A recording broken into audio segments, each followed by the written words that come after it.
দুর্দান্ত ফর্মে থাকা আফগানিস্তানের স্পিনার বোলার এম গাজানফার বিপিএলে আসছেন না। দলের হয়ে ব্যস্ত সময় পার করে জিম্বাবুয়ের বিপক্ষে টেস্ট সিরিজ দিয়ে তার অভিষেক করাবে আফগানিস্তান ক্রিকেট বোর্ড।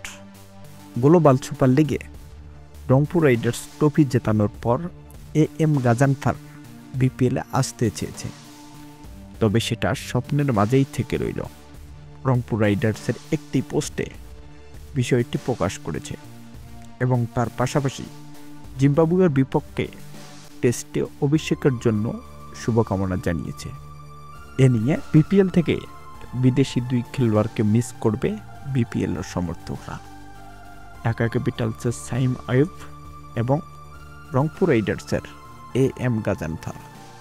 তো প্রিয় দর্শক, বিপিএলের এবারের আসরে আপনি কোন দলকে সাপোর্ট করবেন জানিয়ে দেবেন ভিডিওর কমেন্ট বক্সে।